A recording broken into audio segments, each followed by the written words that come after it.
होऊ घातलेल्या नाशिक महापालिकेच्या निवडणुकीच्या पार्श्वभूमीवर सर्वच इच्छुक उमेदवारांची चांगलीच धावपळ दिसून येत आहे.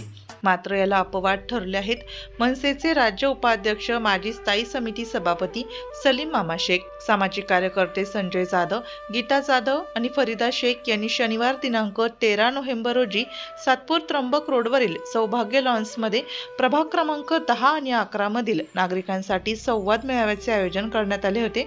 गेल्या अनेक वर्षांपासून राजकारणाबरोबरच समाजकार्यात सातत्याने कार्यरत आहेत.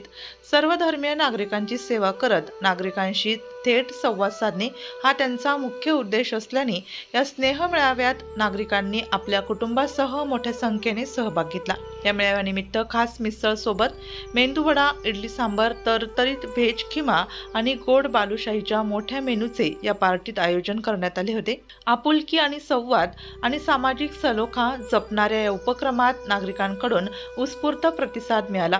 तर शिवसेना, शिंदे गटापासून ते वंचित बहुजन आघाडीपर्यंत अशा विविध पक्षातील पदाधिकाऱ्यांसह विविध क्षेत्रातील असंख्य मान्यवरांनी हजेरी लावली. सामाजिक कार्यात सतत कार्यरत असणाऱ्या व्यक्तींच्या पाठीमागे नागरिकांनी उभं राहावे आवाहन करीत सलीम मामा शेख यांनी सर्वांना नवीन वर्षाच्या शुभेच्छा व्यक्त केल्या. आज या ठिकाणी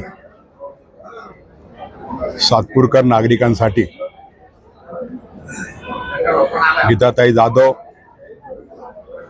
मी सलीम मामा शेख सस्नेह मेळाव्याचं या ठिकाणी आयोजन केलेलं आहे. आणि या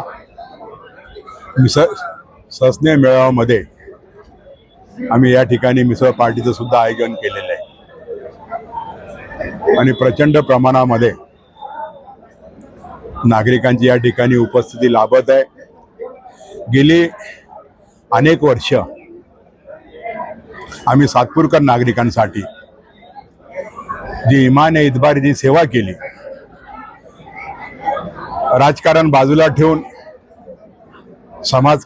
समाजकारणाच्या उद्देशानं नेहमीच मी असेल, गीताताई असेल, आम्ही नेहमीच सामाजिक कार्यक्रमामध्ये अग्रेसर असतो. आपण जर बघितलं मग ते गोरगरीब कुठली समाजाची जनता असो, आम्ही असा भेदभाव न करता सर्व धर्मियांसाठी अडीअडचणीमध्ये आम्ही सतत नागरिकांसाठी कार्यरत असतो, धावून जात असतो. खरं तर येणारा हा निवडणुकीचा काळ आहे, पण निवडणुका कधी लागतील, निवडणुकी तारीख अजून निश्चित नाहीये. पण आम्ही निवडणूक डोळ्यासमोर अजिबात ठेवलेली नाहीये. आम्ही सतत सातपूरकरांसाठी काही ना काही आम्ही सामाजिक कार्यक्रम या ठिकाणी सातपूर भागामध्ये घेत असतो. आणि आजचा मिसळ पार्टीचा हा तो एक भाग आहे. खरं तर अनेक लोकांना प्रश्न पडला असेल, निवडणूक आली म्हणून मिसळ पार्टी ठेवली. कधी नाही. मी असेल, गीताताई जाधव असेल, आम्ही नेहमीच आम्ही नेहमीच जनतेच्या सुखादुःखामध्ये आम्ही सामील होत आलेलो आहे. आणि मग मी या आपल्याद्वारे सर्व नागरिकांना एक विनंती करणार आहे.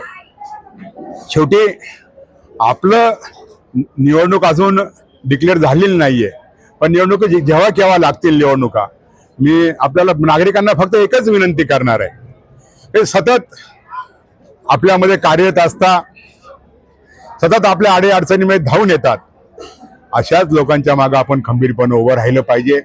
नाहीतर आपण बघितलं असेल, 5 वर्ष कुठेतरी गायब राहायचं. निवडणूक लागली, निवडणुकीचा काळ सुरू झाला, मग उपक्रम घ्यायचे आणि मग निवडणूक झाल्यानंतर परत नागरिकांकडे पाठ फिरवायची. अशा सुद्धा ढोंगी लोकांना आपण सुद्धा नाकारलं पाहिजे. मी आपल्याला येणाऱ्या आमच्या 9 वर्षाच्या सदिच्छा भेट आपल्याकडे येणारच आहे, पण मी प्रसार माध्यमातून आपल्याला येणाऱ्या सर्व नवीन इंग्रजी 9 वर्षाच्या आपल्याला खूप खूप शुभेच्छा देतो. खरं तर आपण मराठी माणसं आहोत. आपलं 9 वर्ष खऱ्या अर्थानं गुढीपाडव्यापासून आपलं 9 वर्ष सुरू होतं.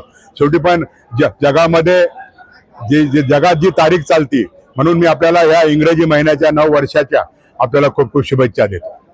याप्रसंगी 23 जानेवारीपासून सुरू होणारा सातपूर कॉलनी येथील श्री दक्षिणमुखी साई मंदिर पालखी सोहळ्याच्या निमंत्रण पत्रिकेचे अनावरण सलीम मामा शेख, गीताताई जाधव आणि पालखी समितीच्या पदाधिकाऱ्यांच्या हस्ते करण्यात आले. फक्त निवडणूक आली म्हणून मिसळ पार्टीचं आयोजन केले नाही, तर नागरिकांसाठी 5 वर्षांपासून अनेक समाजोपयोगी कार्यक्रम राबवले असल्याचं सामाजिक कार्यकर्त्या गीता जाधव यांनी यावेळी सांगितलं. सर्व नागरिकांना नमस्कार प्रथमतः आणि जय महाराष्ट्र. आज या ठिकाणी मिसळ पार्टी सौभाग्य लॉन्स या ठिकाणी मिसळ पार्टी आयोजित केलेली आहे. सर्वांचे लाडके असे नगरसेवक सलीम मामा शेख, आदरणीय माझे पती श्री संजय वसंत जाधव यांच्या संकल्पनेतून खरं तर मिसळ पार्टी नसून आपल्या जनतेशी आपला सुसंवाद व्हावा म्हणून ही मिसळ पार्टीचं आयोजन केलेले आहे. आणि या ठिकाणी मला असं वाटतं की जे पण येत आहेत, येणार आहेत, सगळं आमचं हा एक परिवार आहे आणि परिवारामध्ये आपले लोक आल्यावर जितका आनंद व्हायला पाहिजे तितका आम्हाला होतोय. आणि ह्या पार्टीला खूप छान प्रतिसाद दिला जातोय. आणि मी सर्व नागरिकांना सांगेल, खरं तर निवडणुकीचा काळ आहे हा, म्हणून आम्ही ही पार्टी आयोजित केलेली नसून आपल्या परिवारासाठी ही पार्टी आयोजित केलेली आहे. आणि तसंच गेल्या 5 वर्षापासून आदरणीय सलीम मामा नगरसेवक माझे पती यांच्या संकल्पनेतून काही ना काही कार्यक्रम हा आम्ही राबवतच असतो. जसं तुम्ही बघाल, कोरोना काळामध्ये आम्ही आयसोलेशन सेंटर, वार्षिक दर वर्षाला आम्ही कॅलेंडर, खरं तर ह्यावेळेस सर्वांनी आपलं परिचय पत्र देखील वाटला. खूप लोकांनी सांगितलं तुम्ही परिचय पत्र का नाही दिला, तर माझे पतींनी मला बोलले की बेटा, आपण परिचय पत्र न देता आपण दिनदर्शिकाचे वाटप करणार आहोत, त्याच्यातच आपले परिचय हाच आपला परिचय असेल. सर्व नागरिकांना मी विनंती करेल की तुम्ही इतकं भरभरून प्रेम दिले, यापुढेही द्याल, हीच मी तुम्हाला विनंती करते. जय हिंद, जय महाराष्ट्र. या सस्नेह मेळाव्यासाठी असंख्य मनसे पदाधिकारी आणि कार्यकर्त्यांनी परिश्रम घेतले, तर प्रभाग क्रमांक 10 आणि 11 मधील नागरिक मोठ्या संख्येने उपस्थित होते.